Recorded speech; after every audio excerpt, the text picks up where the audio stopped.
세계적인 투자은행인 골드만삭스의 한 전문가가 현재의 중국 주식시장이 저렴해 보이긴 하지만 그렇다고 중국에 투자해서는 안 된다라고 경고를 했습니다. 왜 이런 엄청난 경고가 나왔는지 Y타임스가 추적해 봤습니다. 지금 시작합니다.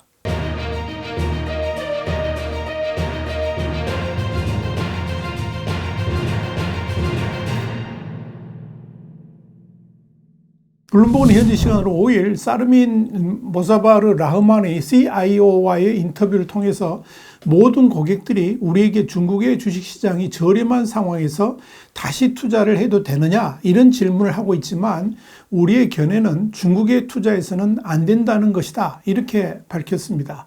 모사바르 라흐마니 CIO는 이어서 중국에 투자해서는 안 되는 가장 큰 이유는 우선 향후 10년간 지속적인 경제 둔화가 예상되기 때문이라 그러면서 중국이 현재까지의 성장의 주요 축들인 부동산 시장, 사회 기반 시설 그리고 수출 부문에서 약화되어 어려움을 겪을 것이다 이렇게 예측했습니다. 또 중국의 정책 결정에 대한 명확성 부족, 부실한 경제 데이터 등이 중국 투자에 대한 우려를 더하고 있다 이런 말도 했습니다.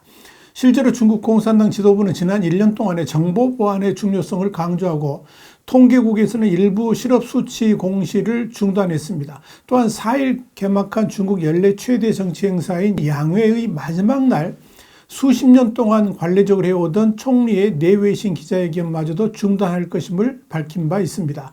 이에 대해서 모사바르 라흐마니는 전반적인 정책 방향이 장기적으로 어떻게 될지 확실치 않다 그러면서 이런 정책 불확실성은 일반적으로 주식시장에서는 부정적인 영향을 미친다 이렇게 말했습니다. 모사바르 라흐마니는 이어서 중국 당국이 위기의 경제를 살리기 위한 단기적인 부양책을 내놓을 수 있지만 부동산 부문의 침체가 워낙 바닥을 기고 있어서 현재는 백약이 무효인 상황이다 이렇게 짚었습니다.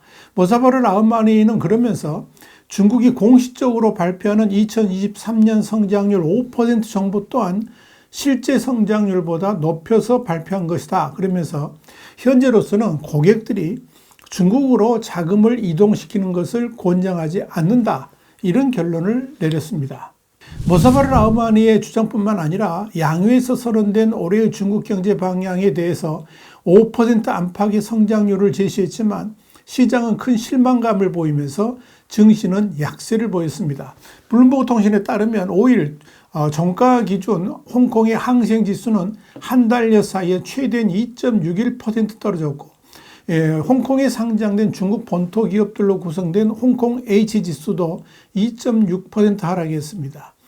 리창 중국 국무원 총리는 이날 전국 인민대표대 그러니까 전인대 개회식에서 업무보고를 통해서 올해 발전 주요 목표는 국내 총생산 그러니까 GDP 성장률 5% 안팎이라 그러면서 초장기 채권 발행을 통한 재정 부양책을 강화하겠다 이런 계획을 발표했지만 분위기 전환에는 실패한 것입니다. 리창 총리는 또 올해 재정 적자 목표를 GDP의 3.0%로 설정하고 4조 600억 위안 한 750조 원의 적자 예산을 편성하기로 했지만 이마저도 글로벌 투자자들에게 신뢰를 주지 못했습니다. 중국 정부는 지난해에도 재정 적자 목표로 GDP의 3.0%를 설정했지만 실제로는 3.8%를 지출한 바 있기 때문에 그런 겁니다. 이와 관련해서 자산운용사인 ABRDN 아시아의 웅신야오는 투자자들은 경제 부양을 위해서 더 강력한 재정 정책을 선호할 것이라 그러면서 최소한 발표 내용을 기반으로 보면 정부 지출로 경제가 추가로 부양될 것으로 보이지 않는다라고 말을 했습니다. 한마디로 중국 당국의 경제 운영 방침에 대해서 실망했다 이런 의미입니다. 콤버라의 제임스 나이프턴도 대규모 재정 부양책은 현재 고려 대상이 아니다 그러면서 중국 정책 결정에서 안정성이 여전히 최우선 요소다 이렇게 봤습니다. 그런데 현재 중국 경제 상황은 안정성이 떨어진다는 것이 일반적인 평가입니다. 글로벌 투자자들이 이렇게 양회에서 발표된 올해의 중국 경제 성장률에 대해서 실망감을 드러낸 것은 우선적으로 올해 경제 성장을 향한 중국 당국의 의지를 믿을 수 없다라고 보기 때문입니다. 홍콩의 사우스차이나 모닝포스트도 5일 30여 년 만에 가장 낮은 5% 안팎이라는 성장 목표를 내세운 중국의 경제가 앞으로 더 둔화될 것으로 예상됨에 따라서 미국 추월이 시야에서 멀어지고 있다. 이렇게 보도를 했습니다. 사우스차이나 모닝포스트에 따르면 중국은 올해 경제 성장률 목표치를 작년과 같은 5% 안팎으로 설정했지만 중장기적으로 이보다 더 낮아질 것으로 전망되고 있습니다. 중국이 올해 4.6% 성장해서 정부 목표치를 밑돌 것으로 내다본 국제통화기금, 그러니까 IMF는 2028년에는 중국 성장률이 약 3.5%로 더 떨어질 것으로 보고 있습니다. 이와 관련해서 니콜라스 번스 주중 미국 대사는 지난주 방송된 미국 CBS 뉴스와의 인터뷰에서 중국의 인구 감소 등을 거론하면서 중국 경제는 앞으로 10년 동안 매년 2 내지 4% 성장에 그칠 것이다. 이렇게 관측했습니다. 번스 대사 이런 예측은 2035년까지 국내 총생산을 2020년에 2배 수준으로 늘리겠다는 중국의 목표가 지나치게 과대 포장된 것으로 이 중국 당국의 목표대로 이루려면 15년간 연평균 4.7%의 성장이 필요한데 이는 사실상 불가능하기 때문에 미국을 따라잡기는 사실상 요원하다. 이렇게 말한 겁니다. 과거 중국은 동풍이 서풍을 압도한다는 마오쩌둥의 발언처럼 2009년에 독일을 제치고 세계 최대 수출국으로 올라선 데 이어서 이듬해에는 일본을 제치고 세계 2위 경제대국에 오르면서 승승장구했습니다. 이 시진핑 중국 국가주석은 당 창건 100주년인 2021년 동승서강, 그러니까 동양과 중국은 떠오르고 서양과 미국은 쇠퇴한다, 이런 동승서강 슬로건을 들고 나왔던 겁니다. 이때까지만 해도 중국 경제가 미국을 곧 따라잡을 수도 있다, 이런 전망들이 쏟아져 나왔지만 코로나 때 엄격한 봉쇄에 따른 경제적 타격과 이후 더딘 회복세로 인해서 분위기가 급반전하면서 중국 경제는 완전히 가라앉는 형국을 보이고 있는 겁니다. 이런 중국의 경기 침체는 중국이 미국을 따라잡는다는 관측 자체가 사실상 이루어질 수 없는 중국만의 희망일 뿐이라고 지적을 하고 있고, 전문가들은 중국의 미국 추월은 이미 끝났다라고 추정합니다.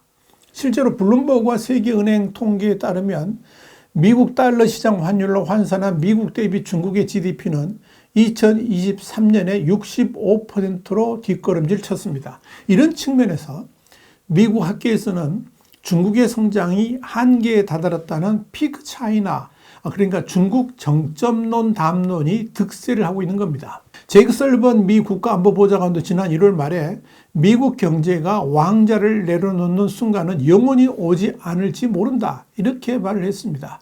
문제는 이렇게 중국 경제가 위기 상황으로 빠져들고 있음에도 시진핑의 중국 공산당은 경제 위기 해결보다는 국가 안보에 더 중점을 두면서 경제를 더 곤두박질치게 만들고 있다는 점입니다. 특히 중국 경제 자체가 그동안에 서방의 시장 경제하고 연동이 돼가지고 순환하는 체제로 이미 굳어져 있는데 중국 스스로가 이런 연결고리를 차단함으로써 디커플링을 자초하는 자충수에 빠져들고 있는 겁니다. 특히 주목할 점은 중국 경제가 살아나려면 중국이 친시장 및 가계 소비 확대 정책으로 돌아서야 되는데 이런 급격한 정책 전환은 전인대가 아니라 수개월째 미뤄지고 있는 제20기 공산당 중앙위원회 3차 전체회의, 이른바 3중 전회를 통해서 이뤄질 수 있다는 점입니다. 그런데도 지난해 10월 말에 열렸어야 될 3중 전회를 시진핑 주석은 열지 않고 무기한 연기하고 있습니다. 아마도 3중 전회를 여는 것 자체가 그만큼 부담스럽기 때문일 수도 있을 겁니다.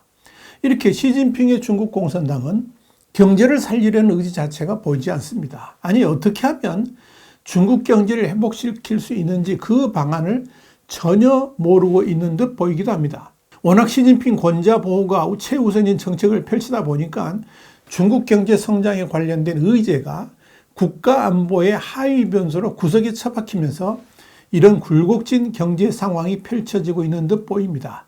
자, 상황이 이렇다 보니까 중국 경제는 날이 갈수록 글로벌 투자자들로부터 신뢰를 잃어가고 있는 것입니다. 그래서 더 이상 중국에 투자하지 말라, 이런 경고도 나온 것입니다. 와이타임 정세 분석이었습니다. 감사합니다.